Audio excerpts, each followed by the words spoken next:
Today is Monday, December 30th. We'll start remembering the 39th and longest living U.S. president who died over the weekend at age 100. Then we'll tell you about one of the deadliest aviation disasters in years. What video does and doesn't tell us about the passenger plane that crashed in South Korea, killing 179 people. Plus, dozens of tornadoes hit the southern U.S. over the weekend. President-elect Trump weighed in on the TikTok ban that's set to take effect next month, and when and where you can watch the record-breaking Wicked movie from home. Those stories and even more news to know today, next. Welcome to The Newsworthy. All the day's news in around 10 minutes. Fast, fair, fun, and on the go. I'm Erica Mandy. Thanks so much for being here. You ready? Let's do this. The 39th President of the United States, Jimmy Carter, has died. At 100 years old, he was the longest living former president in U.S. history. And while he only served one term in the White House, he had a post-presidency career that was arguably more notable than his time in office. He was awarded the Nobel Peace Prize in 2002 for his decades of work in advancing international peace, democracy, and human rights. He also won 3 Grammys for his audiobooks and served as Habitat for Humanity's best-known advocate.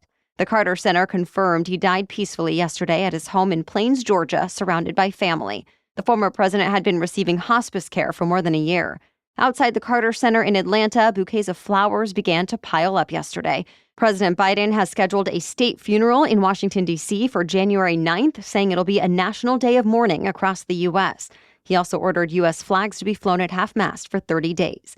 Biden knew Carter for nearly half a century and said yesterday, quote, "We'd all do well to try being a little more like Jimmy Carter." Well, it's said to be one of the deadliest aviation disasters in South Korean history. A passenger plane crashed, killing 179 people. That's almost everyone who was on board. Only 2 crew members who were in the plane's tail section survived. South Korea's Jeju Air was operating the Boeing 737-800 plane. In a short briefing, the CEO apologized to victims and their families, promising the company would do its best to support them. The flight took off from Bangkok, Thailand, and crash-landed at Muan International Airport in South Korea Sunday morning local time. Footage of the crash shows the plane speeding down the runway on its belly and then overshooting the runway, hitting a barrier, and exploding. A team from the U.S. will be helping South Korean officials with the investigation. Some of the possible causes they're looking into include landing gear malfunction and a bird strike. Apparently, the airport in Muan had warned the plane's pilots about a potential bird strike. The plane issued a Mayday alert minutes later, then crash-landed. Ultimately, though, the cause of this crash probably won't be determined for months. And all of this comes as South Korea, one of America's most important allies, is dealing with a political crisis. The nation impeached President Yoon Suk-yeol a couple weeks ago for briefly declaring martial law, and today law enforcement requested a warrant to detain him. Lawmakers also just voted on Friday to impeach another top official, the acting president, Prime Minister Han Duck-soo, rattling the country's economy. So the newest acting president, Choi Sang-muk, was the one to respond to the crash site over the weekend. President Biden has said he is deeply saddened by this tragedy, adding that the U.S. is ready to provide any necessary assistance. And we also have an update about the civilian plane that crashed on Christmas Day in Kazakhstan, killing 38 of the 67 people on board. Yesterday, Azerbaijan's president publicly accused Russia of shooting down the Azerbaijani airliner. And while he said it was likely unintentional, he criticized Russia for still trying to cover up the cause. A day earlier, Russian President Vladimir Putin did apparently apologize in a phone call for the incident happening in Russian airspace, but stopped short of admitting any fault. The White House National Security Council has said early indications point to the possibility the jet was shot down by Russia air defense systems, but for now, Kazakhstan, Azerbaijan, and Russia are still investigating. At least 4 people died and several more were hurt after a severe storm system moved across the U.S. over the weekend. Multiple tornadoes hit the South. In the Houston, Texas area, the National Weather Service confirmed at least 5 tornadoes, but dozens of reports of damage also came from Louisiana, Mississippi, Alabama, North Carolina, and Georgia. The severe weather also led to flight delays and cancellations during a busy holiday travel weekend, and thousands of people lost power across multiple states. Heavy rain was moving across the mid-Atlantic and into the Northeast overnight, but most rain is expected to be gone by later this morning. All right, we have much more news for you still ahead. But first, thanks to our sponsor. With the start of a new year, it's a great time to start a new routine for your kiddo to ensure they're getting the full body nourishment they need. In our family, we do that with Hiya's best-selling children's vitamin and Hiya's children's probiotic. While typical children's vitamins are basically candy in disguise, filled with 2 teaspoons of sugar at least, Hiya is made with 0 sugar and 0 gummy junk. Just a pediatrician-approved super-powered chewable vitamin that is also approved by my 3.5-year-old son. He loves the taste and the routine of taking his vitamins every morning from his own special bottle, and I love that Hiya fills in the most common gaps in modern children's diets to provide him with the essential vitamins and minerals his body needs to help support immunity, energy, brain function, mood, teeth, bones, and more. And we've worked out a special deal with Hiya for their best-selling children's vitamin. You can receive 50% off your first order. Yes, half off. To claim this deal, you must go to hiyahealth.com/newsworthy. The deal is not available on the regular website, so go to hiyahealth.com/newsworthy, hiyahealth.com/newsworthy, and get your kids the full body nourishment they need to grow into healthy adults. Okay, now back to the news. President-elect Donald Trump has now weighed in on the possible ban of TikTok. He's asked the U.S. Supreme Court to pause the law from taking effect next month. Remember, if the Chinese-owned social media platform does not sell to a non-Chinese owner by January 19th, there's set to be a nationwide shutdown of the app. But in a brief sent to the nation's highest court, Trump called the timing of the ban, a day before his inauguration, unfortunate, and said it interferes with his management of U.S. foreign policy. Trump added he would instead try to negotiate a deal to keep the popular app alive in America while also addressing national security concerns. For now, oral arguments in the case are set for January 10th. The Supreme Court agreed to hear TikTok's appeal after a federal appeals court upheld the law to ban the app.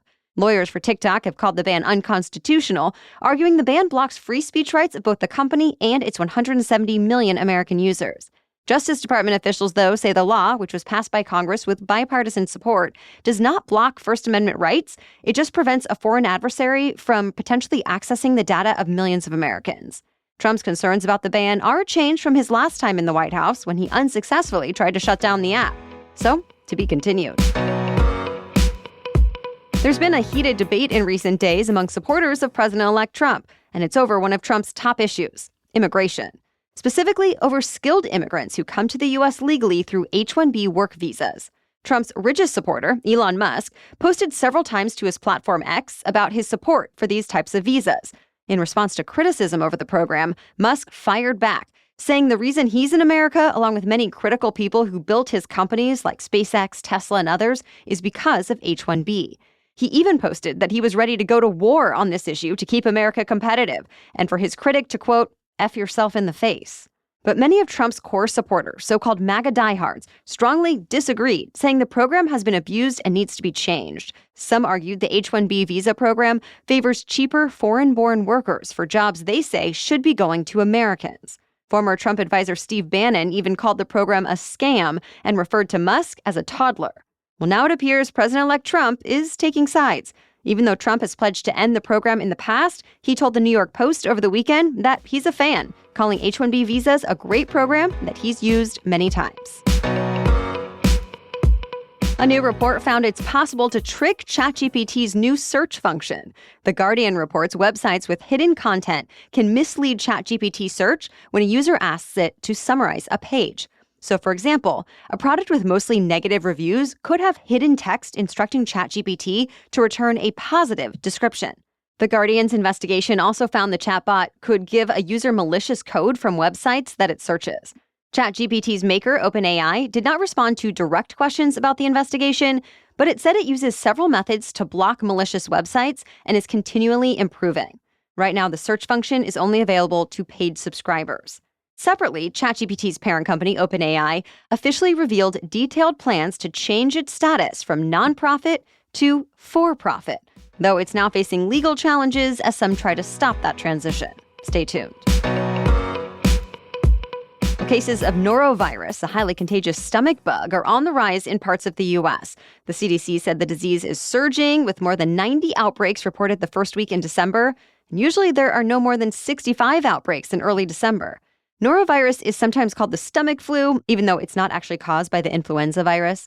It's the most common foodborne illness in the U.S., and it often spreads in places where a lot of people are in close quarters, like cruises and schools.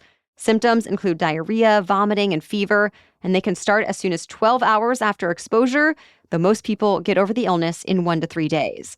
Public health experts say frequent and thorough hand washing can help prevent norovirus, and it's also a good idea to scrub surfaces, especially where food is prepared, regularly.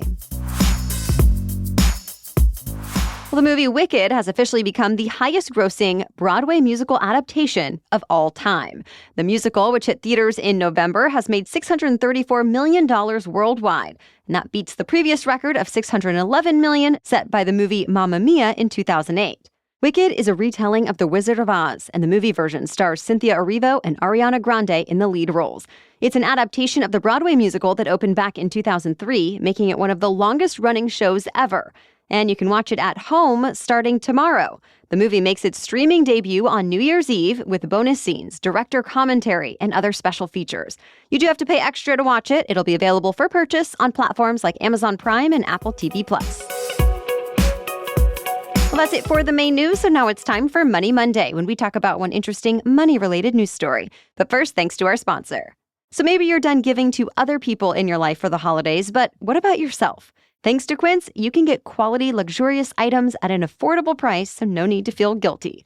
This time of year is perfect to get yourself an iconic Mongolian cashmere sweater, which starts at just $50.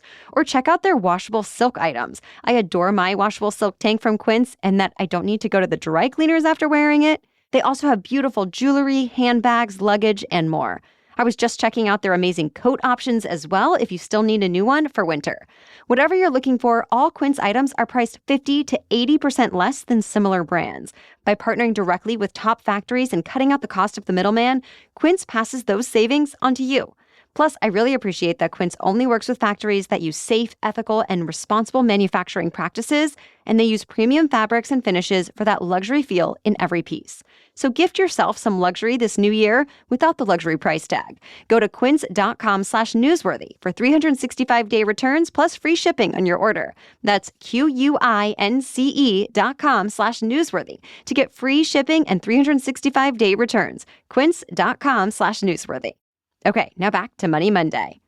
More than 9 million workers around the country will get raises starting this week because of new minimum wage laws going into effect in the U.S. in the new year.